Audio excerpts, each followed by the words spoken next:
Welcome to the Brickworks Podcast, an extension of the studio based here in Burnham-on-sea. Our aim for this podcast is to have a completely open forum for conversation. This could be about art, life, mental health, or even how the world is burning down around us right now. Whether you're listening to this whilst on a run or relaxing at home, we hope you enjoy our mild-mannered rambles. Thank you.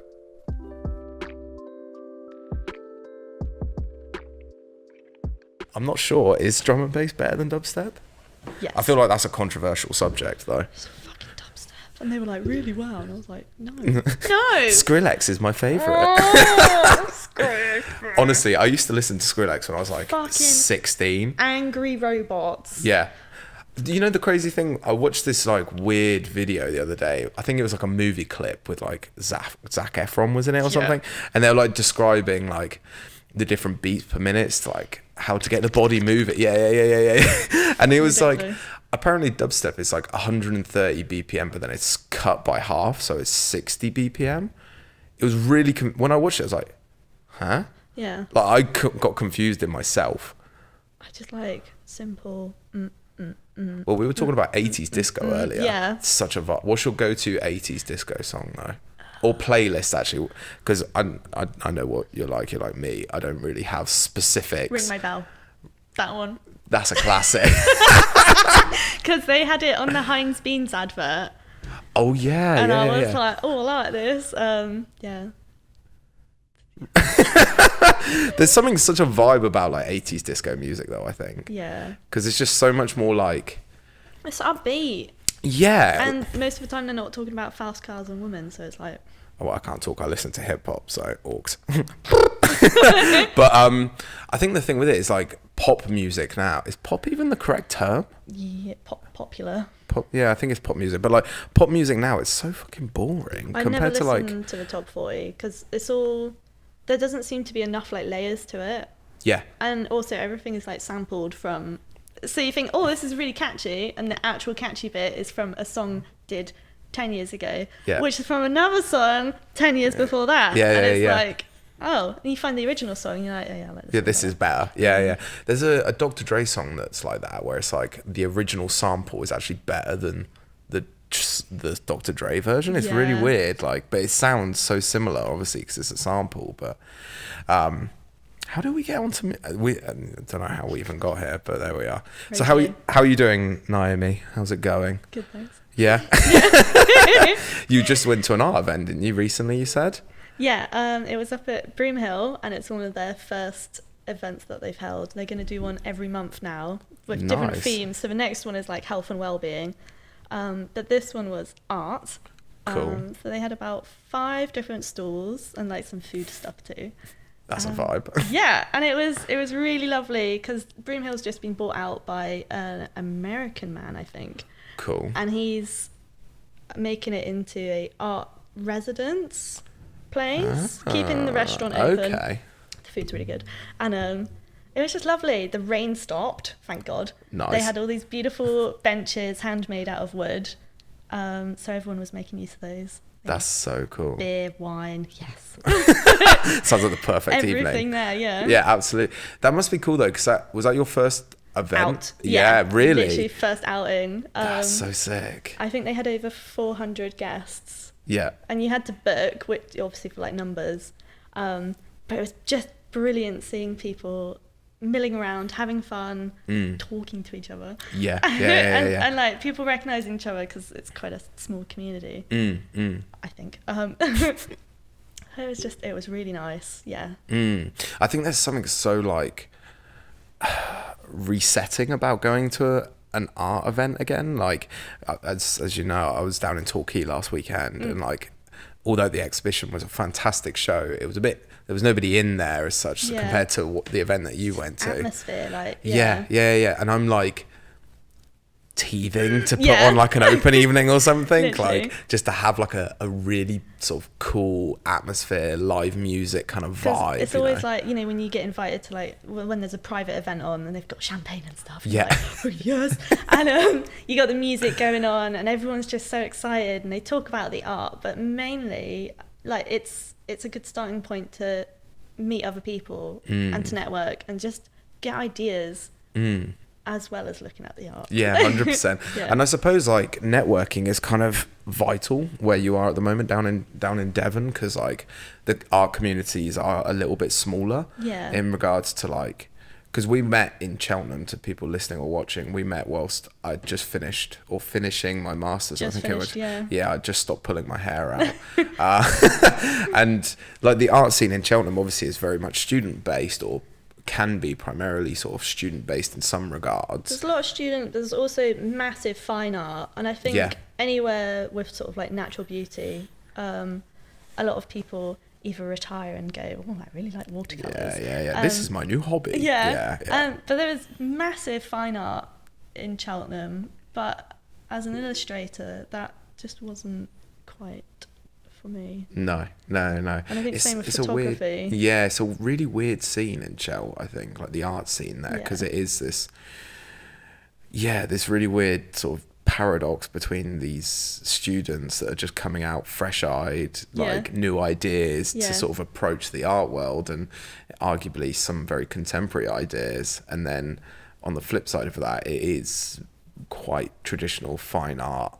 You know, some of the exhibitions I went to in Cheltenham, like the Pittville Gallery and places like that, they're quite traditional, very like oil painting and stuff like that. And see, I found that there was big abstract art.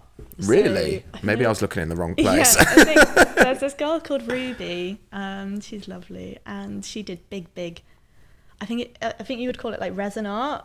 So like all the colours mixed together and then you seal it in. Cool. And they're stunning. There's quite a bit of that down in Devon because the sea, and you can get quite a realistic quite effect. A tactile place as well, isn't it? Like Devon. It's interesting though, because like I think I mentioned this to you when I popped down to Ilfracombe on my moment of run away from everything. Let me out. That like Devon seems like a super tactile. There's like the sea, the forests, and obviously you get that in all parts of the country, but they seem very prominent the further south you go. It is an area of outstanding beauty. So you got Saunton Sands Burrows, which is a massive like nature reserve, a huge network of sand dunes, which is also where the military do their training. Interesting. I'll tell George about that because he'll be interested. No, you get loads of historic. So like D-Day, they'll get the big bomber planes coming down. Okay. Saunton Sands, like when the tide's out, it's huge. Yeah. It's also where Robbie Williams shot Angels. Classic. And I think Muse, with their album cover with all the beds. Interesting. I think so, maybe. Yeah. No, you do get. They had motorcycles there the other day, and also like a historical film being there. That sounds like the place to be. Yeah, it's interesting. Like you do think, oh, what's going on? Yeah, 100%. Yeah. But it is, it's stunning. It is. Yeah, 100%. I admit, like every time I've been to Devon, I'm like, fuck, this place is nice. I'm like, there's a lot of walks as well. So you got like loads of coastal walks. You can literally walk from all the way down to Cornwall and around. That's crazy. One massive route. Yeah. How far would that be? It must be like 500 miles, something like that. Don't even know, but yeah. That honestly sounds like a bucket list thing to do at some point. Hike that. And they got Tarka Trail, so it used to be like a railway route, but now it's all paved over and bicycles and stuff, so you can do literally like a whole massive route. It's wonderful. That sounds sick. Yeah. It sounds like you sort of settled in a bit more down there. A little bit. It's like I know, because I grew up there, I know the activities and what is, you know, like as a kid you get taken out on day trips. So I know those ones, but it's just doing it for myself. Around the public transport. Yeah, we won't go into the driving thing. We just debated that for the last hour. But yeah, like once you can get to those places, it's wonderful. Yeah, 100%, I'm sure. And it is, although the stunning natural beauty is like the tagline that the Devonshire Council probably used. Literally. But it is beautiful. Like I was, where was I the other day? Just down from Combe Martin, a little village, Lynmouth. Yeah. Like, beautiful. Yeah. Like just walking along the little bit of beach that they have in Lynmouth. Very it was stony. Incredibly. My feet were hurting. But like, it was just being in this, it felt like a different realm. Like not to get into that weird, like DMT trip kind of thing. But like, yeah, it felt like I was in this completely different realm for a brief moment. It was really interesting. Because like you have to come through the forests, and you got Watersmeet there, which is again a really good walk. Waiting for the tea shop to open. And you have to come through all the trees, and then it's behind like a massive hill, so you got Linton on the top of the hill. Yeah, I think it's nice, but you catch the Victorian. The big thing is like the Victorian. It's like an elevator powered by water. Oh yeah. On a rails. Yeah, it's loud as fuck. Yeah. Yeah. I can't remember Victorian water. I don't even know. I think it's got a name. Yeah. It's like the steam lift or something. Yeah, so basically like they dump the water and it goes up. Yeah. And then at the top they refill it with water and it comes down. Like a pulley system. Yeah. It's cool. Yeah. Yeah, I remember seeing it. The drive into it was scary though. It is like hairpin bends. Yeah, and it's like 40% gradients and like you're gonna die. Yeah, we had a massive caravan in front of us whilst we were going down there, and it was like, well, they don't know where they're going. Oh. Not good. Yeah. So you like, obviously you're gonna try and explore a bit more of Devon, I'm guessing? Yeah, definitely. Like just appreciating, like you can go, I always think like you need a walk with like a pub at the end. That's the most Naomi thing I've heard Naomi say. Like, because like you go for your walk, lovely, but then you need a wee and you need a cup of tea and you want some substance and an end stop, and there's lots of little pubs around, but those make the best walks. And like a beautiful trail with a nice pub. Nice. That sounds like such a vibe. Can't wait till they open. But like as an illustrator, because a lot of your work obviously was Cheltenham based, it must be is it a bit jarring going to like these big open landscapes now? So what currently, because of like lockdown and I can't drive at the moment, I have been in town, which I think because like Cheltenham I was on the high street a lot. So I like buildings. Like for my MA final, I did different buildings around Cheltenham that stood out to me and had nice signage. Yeah. So I was going around during lockdown in Barnstaple trying to find like these nice. There are nice places. Yeah, of course. But I couldn't take any pictures because they're all shut. They're all sad. Yeah. And that's not what I wanted to portray. I wanted to show like, show off. So now that things are opening up, I'm going around, I'm sitting, doing sketches, which I haven't done in ages. Yeah. Really nice. I'm currently working on Queen Anne's Cafe on the Strand. Cool. And then, because like I'm drawing and looking at all the details, I'm like, what is it? So I'm looking it up on Google, like the history. Interesting. So you're going like real deep into sort of the research side of things as well. Yeah, it's interesting because like I've come back and I know Barnstaple is one thing, but actually I'm like, well, what is this place? Yeah. So I'm looking at the history of it just to really get my head around, because it's so different from Cheltenham. Drastically. Yeah. Cheltenham's a leisure town, so you've got beautiful parks and lakes, and you can walk all around it non-stop. Barnstaple is a working town. Even though the estuary the estuary silted up in like the 1500s. Okay. So it was like a big port, and they had all these the whole Strand is like for ship repairs and stuff. Cool. All the little side streets were full of prostitutes. Love that. But yeah, like ever since then, it doesn't seem like much has happened. It's all still there's like a lot of industrial sites, which again, like if they're slightly older, they've got these fantastic fronts and like shop. Just the colours and the paint peeling off. Yeah, that's what I'm gonna go around and try and capture. 100%. There's something beautiful about. For me, I get obsessed with disused industrial landscapes. Like, there's something so beautiful about this idea of a place that was once bustling and busy and, full of working individuals to now being empty. Like, I got really obsessed with, just up the road from here is Avonmouth, which is quite a port area as well. It's one of the main ports. Yeah. And randomly in, like, between, just after the end of the first lockdown, I just drove up there one morning at like 4:30 in the morning just to see what it's like. Yeah. And just walked around and found loads of like disused buildings, and like, yeah, it became this new, like, my little secret obsession that whenever I get a free like afternoon, I'll just like drive up there and explore a little bit. I love seeing like all the machinery and like, I don't know, it's just like these big animals, but they're not. Well, they're animals that are man-made, which creates this really interesting paradox. I think anything that's like bigger than yourself, you get drawn to. Yes. So yeah. Big sculptures, elephants. People love elephants. Yeah. Anything bigger than yourself is interesting to try and comprehend. Yeah, or I think because we're so used to everything being human size. Yeah. You know what I mean? Like doorways are human size. Most of the doorways are human. Yeah. Oh yeah, true. I would make everything a lot smaller. Yeah, that is true. But like, yeah, it's really interesting you were saying that, because I have this, it's kind of not strange, but it is a little bit. I have a huge phobia of massive ships. So like huge yeah. When everyone was trying to they like, it's a massive canal, and then when they were talking about the size of these ships, what, like, you can't even, it's like you get to a certain number and then your brain just goes, doesn't make sense. Yeah. These ships are massive. Yeah, I remember years ago when I was a kid, one of my uncles, who sadly passed away a while ago, but he lived in Ireland, and we got the ferry over there once, us, like me and my family. Yeah. I wasn't very old. I was like, I don't know, 8, 9 years old. So I was pretty young. And I remember walking onto the ferry. Yeah.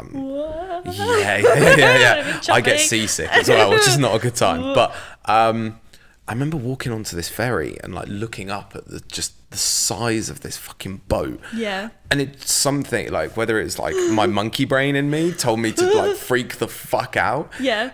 It just scared the shit out of me. I was like, this is huge. If you're on like the upper deck, it's really windy as well. Yeah. And like seeing the waves, or if you're out the back, that bit's fun with like the engines. Yeah, all the spray. Yeah. It's just, you're like, I think I've been to like over France on a ferry, and I thought it was really choppy, and like lecturers were like, this is normal. It's normal, mate. Yeah. But like all the bathroom doors were swinging open and shut, and like the whole ship was like, going side to side. So exciting.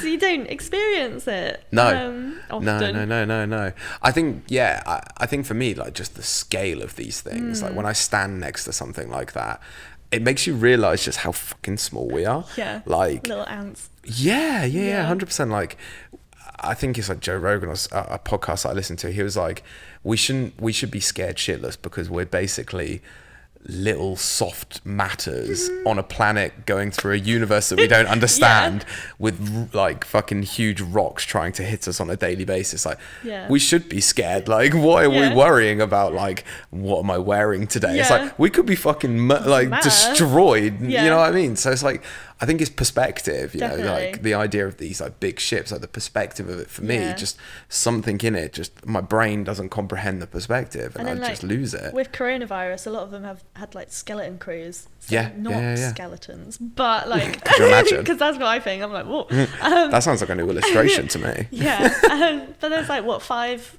blokes on there? Yeah. And you think, whoa. Yeah, imagine that being on a huge ship. Well, when I was in Torquay, they had like 3 or 4 ships moored up in it. Yeah, so they can't go anywhere. No. They've been there for weeks. And they've got crews on them. So they've got like a crew of like, I think my friend Sam was telling me like 300 people, 200, like half the size of what a normal crew would be, which I'm guessing is 1,000. And there's no guests. There's nothing. They're just moored up, chilling on this massive. You know why they've moored up in Torquay though? No. It's because Plymouth have really expensive mooring fees, so they were all clogged up at Plymouth, and then they were like, ship off. So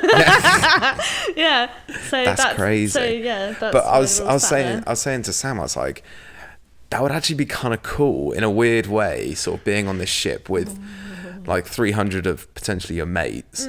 You're probably not doing a whole lot, like, because you're not tending to guests. What are you doing? Like, you're basically just hanging out Bars every day. All night. Like you're all in a bubble together, so you can just fuck around. I'd love to do a podcast with somebody on those ships. Like, how sick would that be?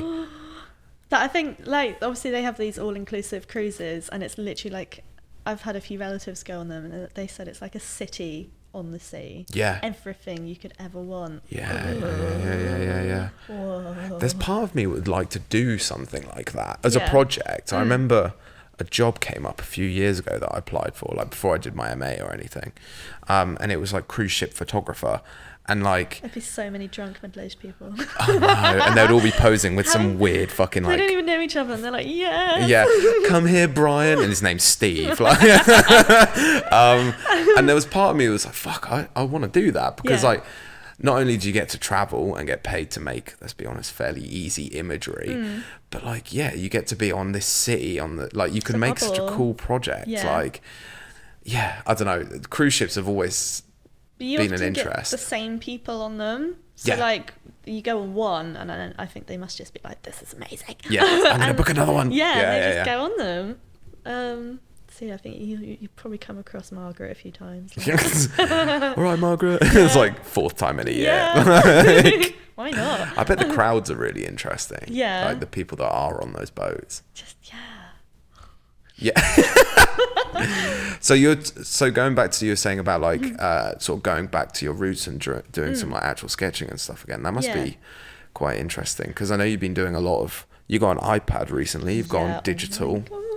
So like all through uni and like my MA, I saw people using Procreate on their iPads, digital drawing, and I always got freaked out by digital drawing, because I thought I'd seen like what people were doing, and to me it was just too clean. It's too clinical, and I was like, it's got no feeling to it.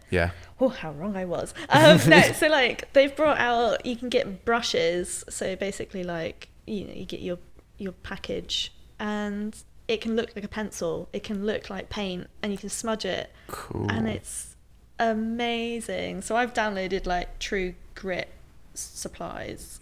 And you can get like lithograph, just so many textures. That's so sick. Whilst before, like I was, you know, I've done my bit sort of going around the print room, scavenging out of bins, and like scanning them in.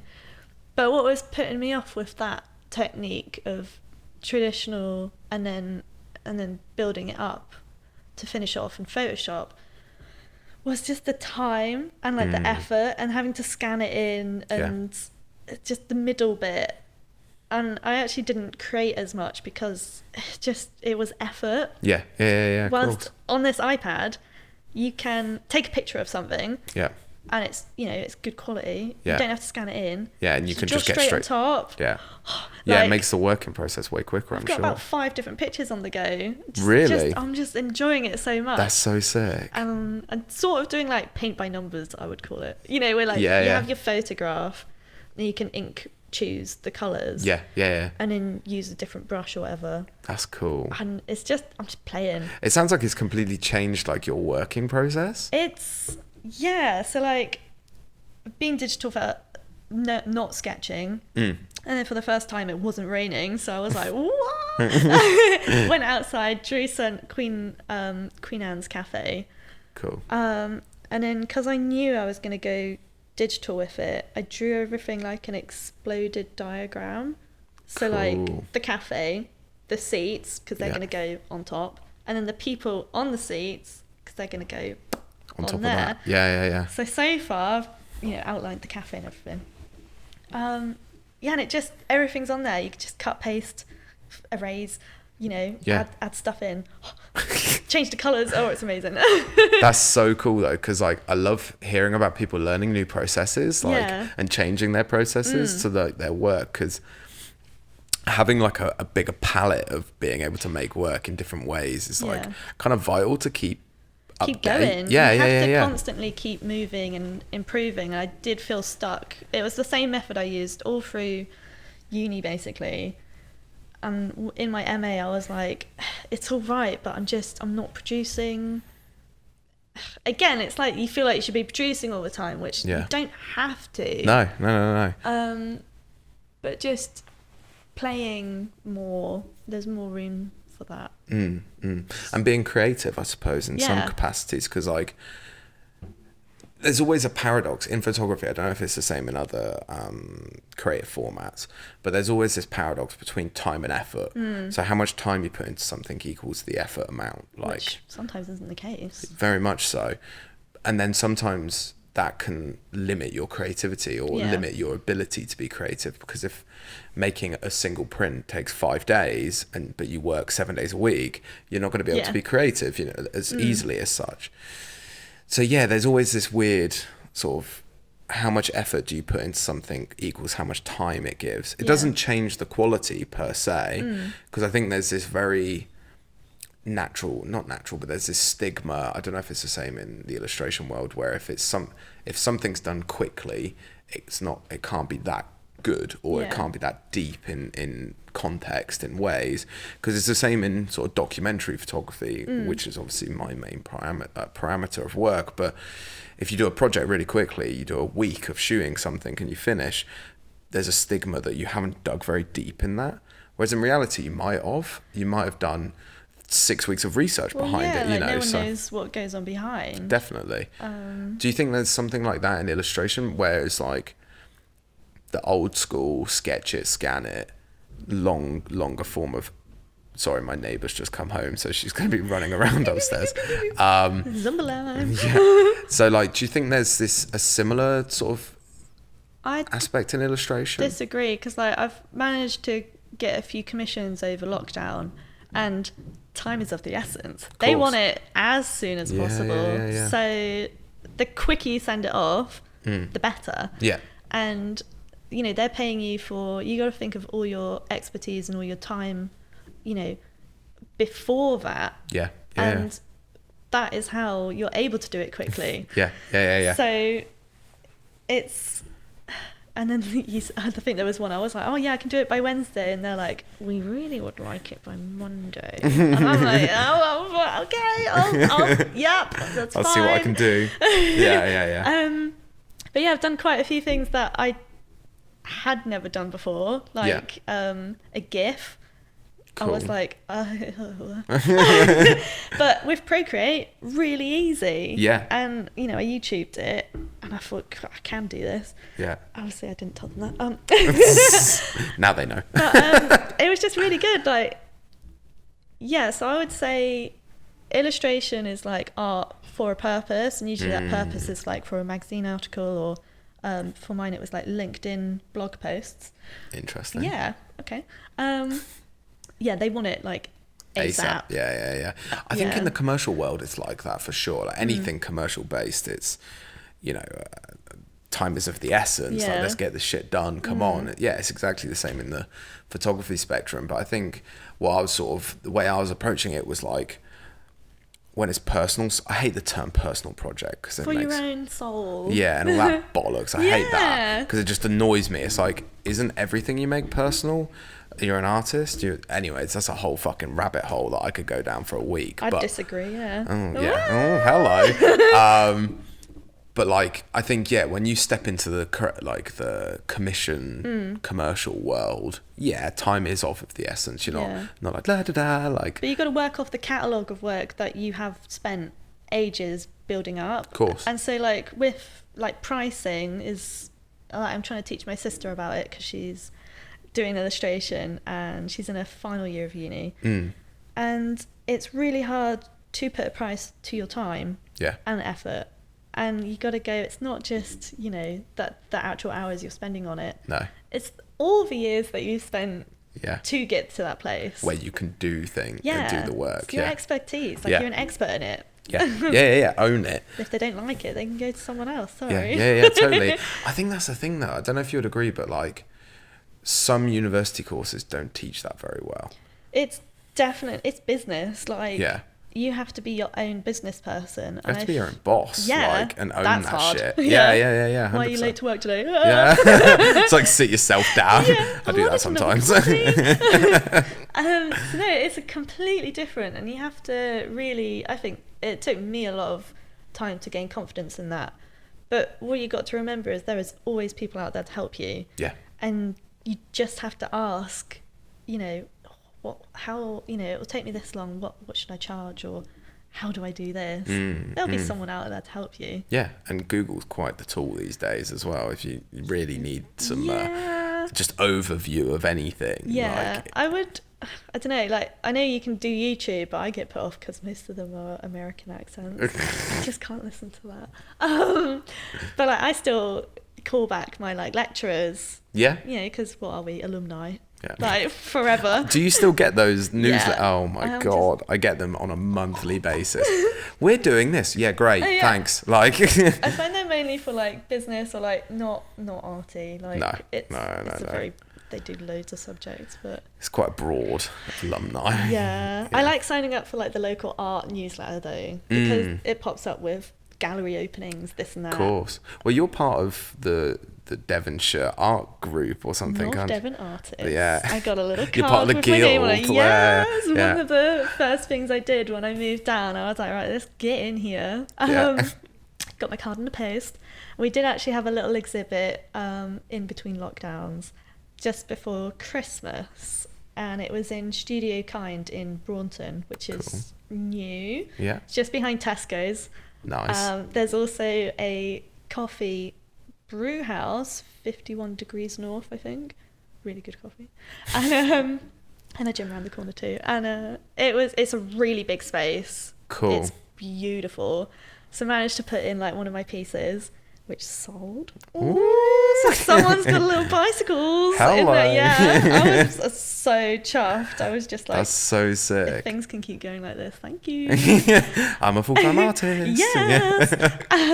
And like seeing the other people's works, you know, there was big pictures, which you think, you know, gallery, big paintings. Yeah, of course. But there's always also pottery, beautiful figurines, and like scenery.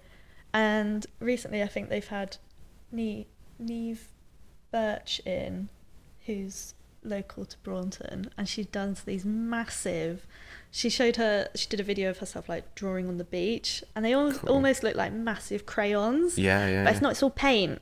They're such vibrant colours. That's so interesting. I think it ended the 24th of April, and I was like really gutted I didn't go to see it. So yeah, they seem really exciting space.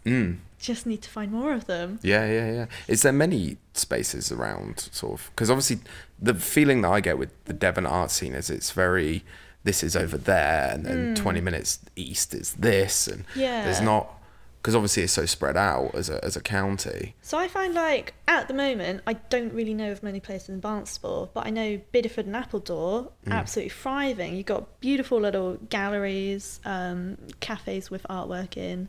South Molton, to me they still seem quite separate. I think maybe they're not, but that's something I've got to get into and look at, investigate a little bit more into it.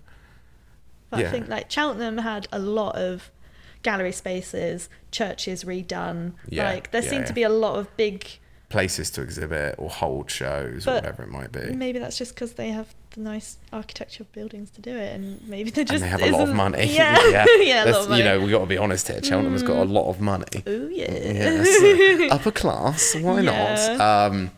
No, that's good though, because I think like, it's so important being in that sort of position to be able to talk to people and collaborate and becoming part of like an artist guild. I can't say personally I am, but like I could imagine that it creates. It's just like a little net, and it's just you know, it's always nice to see what other people are making and seeing how they do it. Like Instagram, I think it's fantastic because you get the whole background, the whole process. Yeah. Which going through uni, it became very evident that people were interested on how and where their art came from. And I think that's like a global perspective as well on, you know, food and products. People are becoming more aware. Yeah, totally. I totally agree with you. So it's nice giving, you know, showing how things are made. Yeah. And like little videos and stuff. Yeah. Well, I think that's what I seem to always end up talking about this on podcasts, but like TikTok and Instagram TikTok's Reels. Massive at the moment. Yeah, especially for art, because you can make these 30-second. I think TikTok's 30 seconds, isn't it? I know Instagram's 30 seconds of like behind what you're doing, behind the artwork, like the process, and I think naturally as artists we're naturally interested in the process of making whatever it might be, whether it's a pot or a painting. Because like, I don't know if you do it, but at galleries you just go, like right up to it. Yeah. And they're like, please stand behind the line. Come right. Just like this, like, and you're I like, can't. I love seeing like the brush strokes. Yeah. Or like, how have they put that, like, how, even if you don't like it, or if, you know, you think, oh, what is it? But if you know how it's made, you think, oh, that's pretty cool. I think it adds a level of value in one's mind when looking at artwork, when you can see the technical aspect of it, like the building of the layers. I think that's why painting naturally, arguably, is more of a artistic way of sort of producing work in a way, because from a technical standpoint anyways, you know, the physicality of painting I'm not talking about sculptures or anything else, because that's actually building something, but with regards to hanging work on a wall, you know, this has always been the dilemma in the photography world. I don't know, because illustration is sort of similar in display. Obviously you can do screen printing, etc., but in the photography world the problem's always been it's a picture printed, so like it's very hard to display the technical parameters of that piece of work, whether it's a single image or a project, because all you're looking at the visual, a flat version of a visual landscape product, of a 3D world. Whereas with, you know, we've got oil paintings hanging in the studio here, when you go up to them you can see the layers where they've been built and the construction and the technical aspect of that, and I think it changes the dynamic of like the viewer looking at the work. I think, I don't know if that's you know, I think a wide thing, or as people, like, we like stories, we like knowing where things belong in the world. Totally. So like, I think there was that really amazing photographer who did the Afghan girl with the eyes. That one.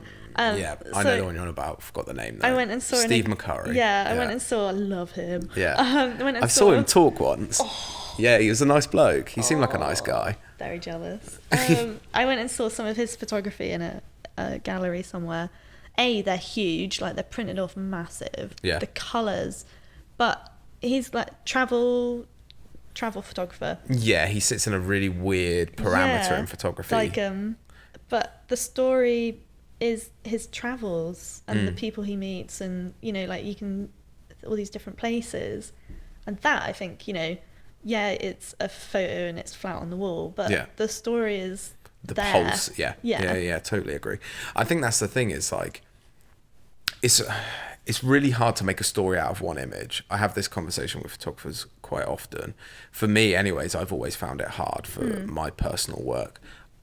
I feel that my work is much stronger when I build over a series of images and display over a series of images, like a book, etc. Yeah. So like when I put artwork in an exhibition, I very rarely have a single image. It would be a plethora of imagery to try and build that story, I suppose. Yeah.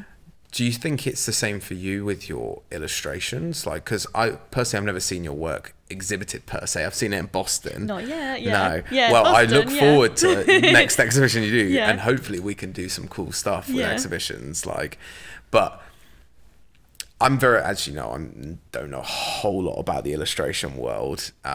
It's a weird one. I think people think graphic design, which is it's kind of they all sort of merge. It's almost this crossover genre where there's massive crossover. Yeah, where you have the technical aspect of graphics design, which is, you know, logo making, etc., etc. I think like UX, like user experience. Yeah, 100%. And then on the other side, flip side of that, you've got the contemporary fine art base, which falls into illustration in some ways. Yeah. It's really interesting. Fine art is like art for art's sake. Yeah, totally. Illustration is art for a purpose. And because, you know, you do go into some galleries and go, what is this? It's a bit of fun. It's art. Why not? Yeah. And when you know that, then you're like, oh, cool. Like, you don't have to put a purpose on everything. No. Just be a nice picture. Yeah. But yeah, with my work, with storytelling, because illustration, you can do comic books, graphic. In our MA dissertation, they worked very hard to actually let us have different options instead of just 10,000. Or is it more? I think it's 10,000 words. 10,000 words. Yeah. So a lot of us can't think like that. Yeah. It's very academia. Yeah. And I won't go into why I think dissertations are a waste of fucking time on an art them. course. But yeah, they fought very hard for us to have different options to showcase, you know, our intellect in ways that we can. And one of them, I think they just sort of threw it in there, bless. One of them was a graphic novel. Yeah. And it was like, you can't make a graphic novel in that amount of time. No. But yeah, comics, you know, literally visual storytelling. Either that or you'd do like triptychs, or again, like with my final, I just did pictures around Cheltenham. Yeah. And the story is, you know, maybe you've been in there, and or like, you know, what I do is I look up what was it before, you know, what's that statue, all this sort of stuff. Or like maybe you remember it as something else. And I love that whole background to stuff. I think, you know, having, I don't know for yourself, but like walking into exhibitions, no matter the exhibition for me, you naturally have a personal tie to the work you're looking at in with regards to, depending on what it is, of course, there's almost this like reflection that you can pull from it in your personal. So for example, like you're saying about your pieces around Cheltenham, somebody who lives in Cheltenham or was born in Cheltenham might look at that work and go, oh, I remember when my grandma, blah, blah, blah. Yeah. Like, you know, having that personal tie with artwork, I think is like, as an artist, I find very interesting because... Well, who's your target audience? Like, I fucking hate that when you start a business. But yeah, it's true. It's true in some capacities. Because you'd go, oh, yeah, my target audience is whoever likes my work. Yeah, but, but in a roundabout way, just people who can connect with it. And it's when you speak to those people as well. I don't know if you've ever had that instance when you're showing your work and somebody starts to talk to you and they're like, oh yeah, this is XYZ, and I remember I did a show in Port Talbot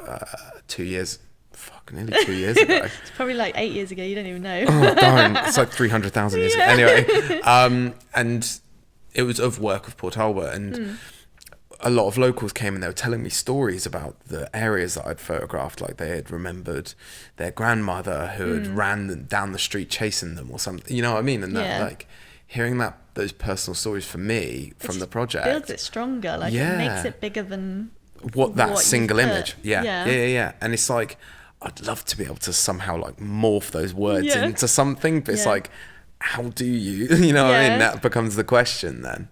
I did I suppose the one exhibit I did have big was can't believe I haven't mentioned it before.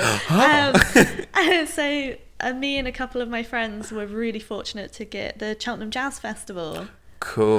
That's sick. Which is massive. Yeah. So like Cheltenham has several festivals a year. So you got like the literacy, science, music, jazz, and so it was at the music one, and we managed to get the spot during that week. And we were actually one of the first group of how it fell, and because we knew we were getting that slot, we were able to make our art in theme of the jazz. Cool. Whilst beforehand they'd kind of had artists in, but it wasn't relevant. Yeah, they were just there to be there. Yeah. And it's called the Garden Gallery on Montpellier Park. It's a wonderful space. And you know, you've got your little kitchen and everything, and and you hang it all up. So it was me, Esther Stevenson, Emma Evans, and Amy Sullivan, and the jazz festival was brilliant. It was so alive. That's so awesome. And you have a lot of people come in. Yeah. So the people from London was a big one. That's mad. And I think like I sold all my artwork. That's crazy. I actually had to call into like my cafe job and be like, look, I'm really sorry, but I have to print off more work. Yeah. I'm gonna be late. This is once in a lifetime. Bye. Yeah. I can make coffee any day.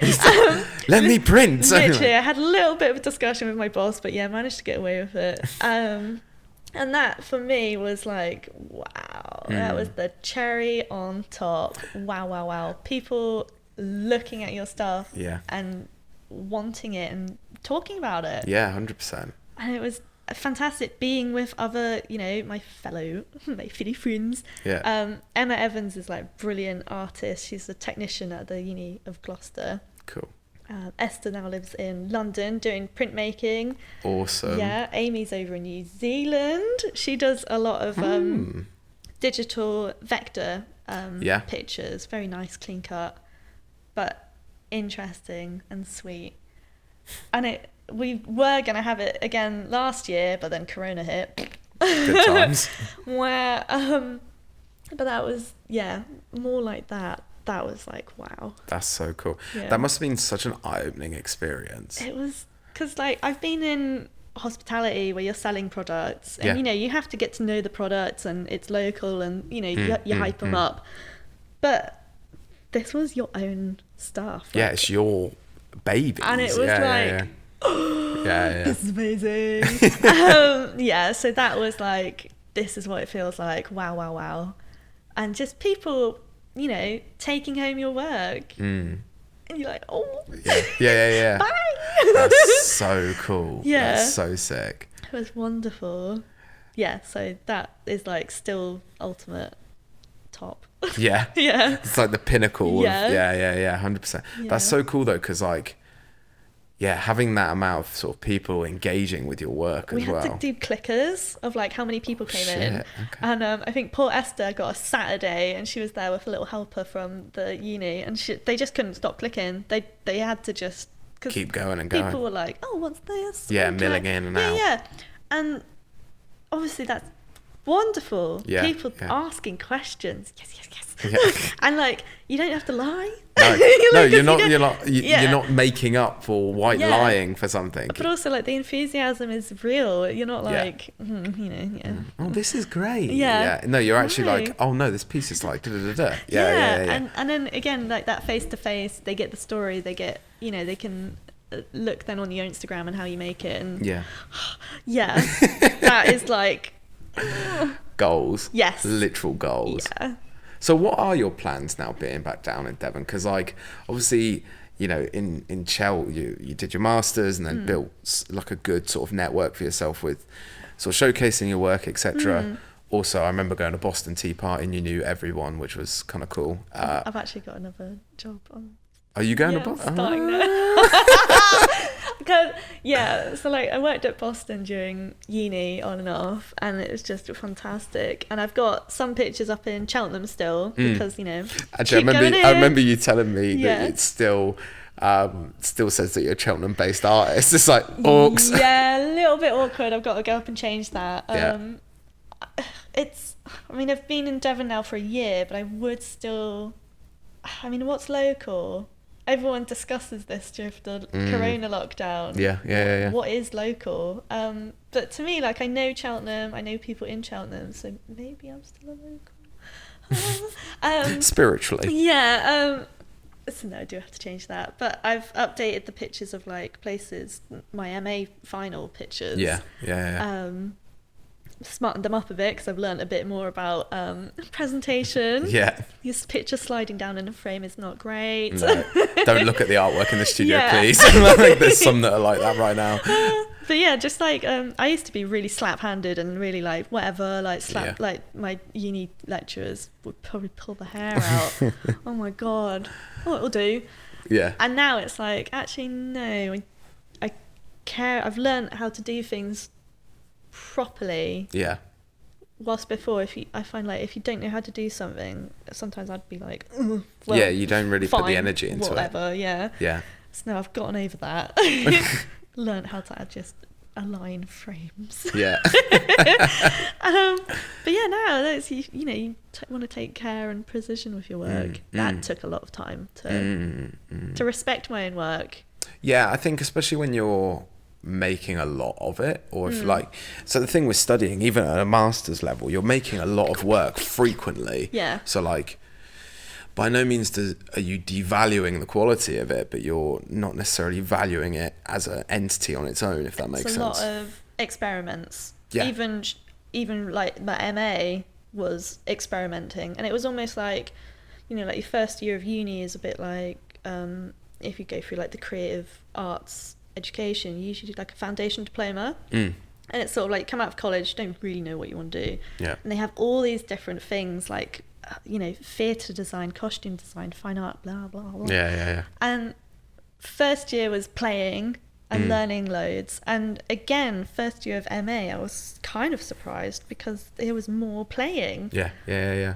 But it's the fun part. Why not? Like, I couldn't agree more. if you think, oh yeah, I know I know what I like doing. Yeah. Maybe you don't. Yeah. Like, what are you studying then? Yeah. Like, it's exactly the same question I ask all Yeah. the time. It's like, but no, I'd be interested to see what you do now. You're in a sort of a space where it's like a lot less sort of going on in some capacities with regards to like from actual, what I know, yeah. So there might far, be loads going on. there might be quite an feel underground like, scene. Yeah, I feel like I've got to just sort of dig and scratch at the surface. Yeah. There's places. I was in Cheltenham for about 7 years, so coming back now, there's places that I probably don't even know of. But just, on Instagram you get like suggested pages. I just wormhole through those late at night, and sometimes I find it's the best time to wormhole. It's like, oh my god. Yeah. And it's like, that knows that person, and that person knows that one, and that one like runs that studio, and then that studio is just down the road from me. Oh my god. So I found this place called Unit 6, and it's in the industrial estate on Roll Quay. So the Roll Quay pub, know that. There's the Pilot Gig group.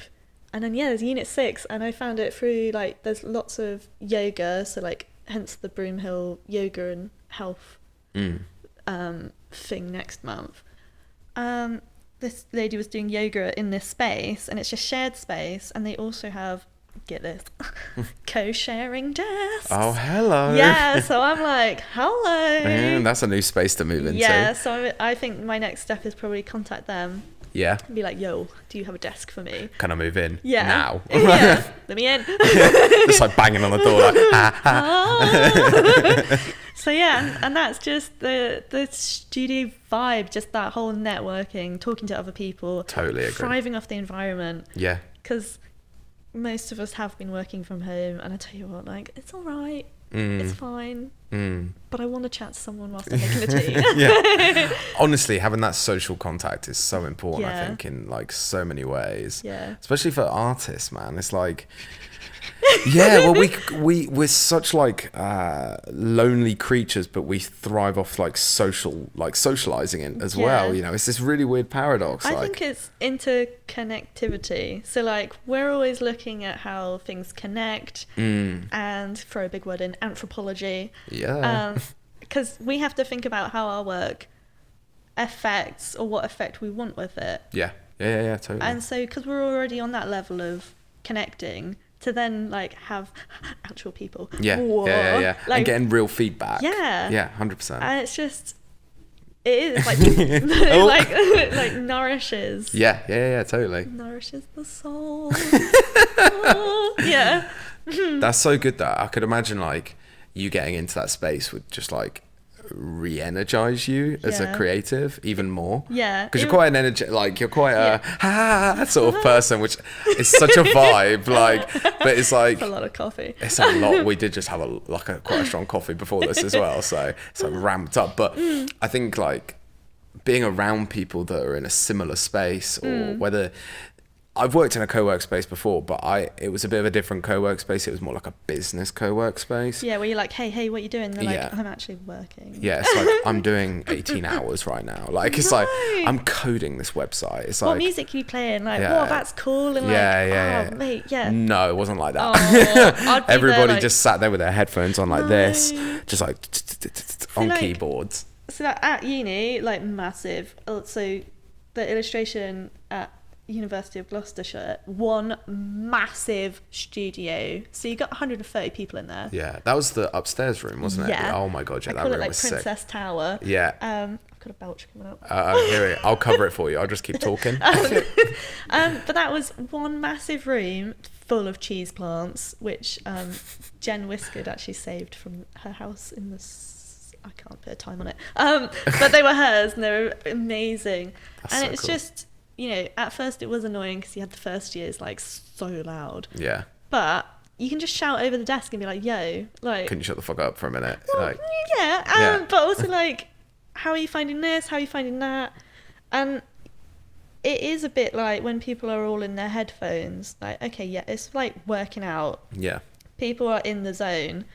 But to me, like, I'm not really in the zone. I'm like all around the zone.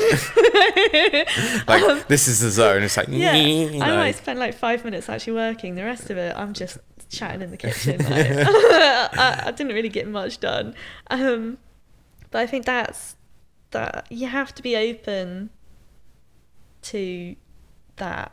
And I think that's what co-sharing should be about. Crack on with it, but I'd only crack on with it and put my headphones on if there was like no one else around. Or if I got 100%. That 5 minutes of like, oh, I can actually concentrate. I think it's having that balance though, isn't it? It's like, because I'm very much I have my headphones in, I'm concentrating, but a lot of my job at the moment is emails, so I have to be like, because I just want to get them done, so I'm just in the zone, just like typing out emails. But then the other half of that is I'm floating around and talking and on the phone or whatever, like trying to be in contact with people, I think is like vital as well. So especially a co-work space is kind of a cool thing, you know what I mean? Especially if everyone's like super talkative. I think it's really important.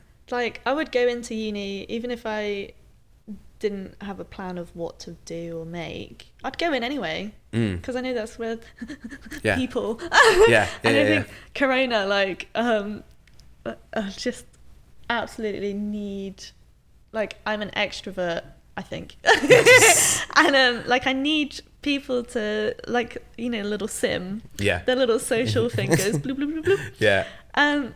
But like when lockdown first sort of like eased up, I think I met like 3 people during the week. At the end of the week, I was fucking knackered. Absolutely, I was in my bed like. I totally feel you there. So I'll be in bed all day tomorrow. Like that was enough socialising. Like done. But yeah, love. Just.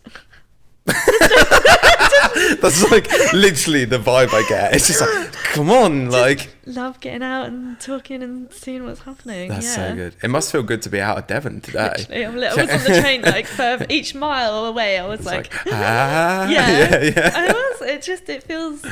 I mean, I was very excited to come here today, and just Barnstaple was lovely. But I do think it's nice to come out of a place. As much as it is nice to return, because then you appreciate what's not there. 100%. Like, I love just taking like a day, like 2 days away, like 42 hours. Holidays to be open again. I think I might go back to Italy. And just go back to Italy for a day or like a couple of days, just disappear. Just fly into Milan and fly back. But no, I think I've loved that kind of thing. I'm not a big holiday person, as we've discussed in the past. Going away for like 2 weeks doesn't interest me in any ways, but like going away for like 42 hours, 72 hours, just like disappearing for a little bit and then just being like come back, work time, like having that's quite nice, I found. See, I think a week is good, because you get, if you're maybe like in a place and then you've got somewhere else you want to go visit slightly out, you have time to do that.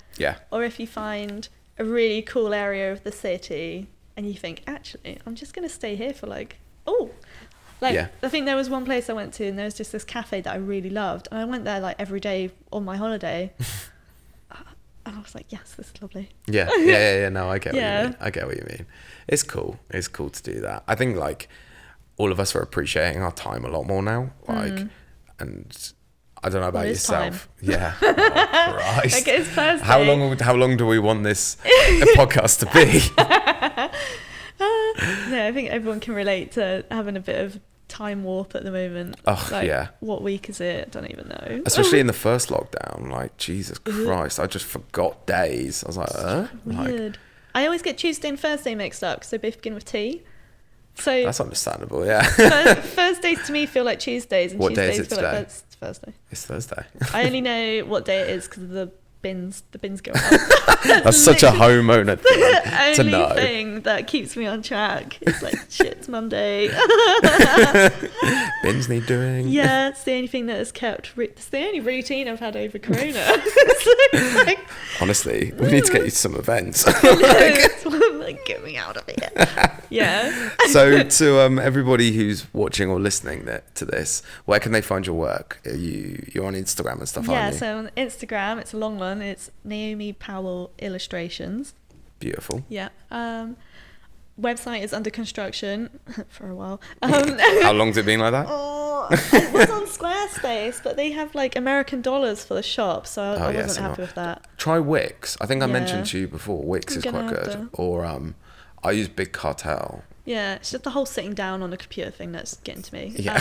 But yeah, Instagram is probably my hot start. Yeah. That's where I'm uploading like processes, couple of final pieces, but in details. I don't like sharing the whole image. Interesting. I'm scared of the like people taking them, Yeah. You hear it happen. But yeah, Instagram. Cool. One. I'll make sure I'll pop it down in the description so people can find you. Thanks. No worries. Well, no, I appreciate you coming up and coming on the podcast. It's all right. It's just when I heard you had the new coffee machine. Shall we have another coffee after this? Yes. I feel like that might be a bad idea though. The amount of caffeine we're You're gonna like get on today. the beach and fly away. But yeah, guys, to everybody listening or watching, make sure you go check out Naomi's work. It's really interesting stuff. I'm fully in love with her work. So yeah, make sure you check it out. Link in the description. Is there anything else you want to say? It's the description down there. Somewhere, yeah, it's just like point at it. But yeah, as I say at the end of every podcast, which feels weird because I haven't done this for 3 weeks, but it's a crazy world out there, guys.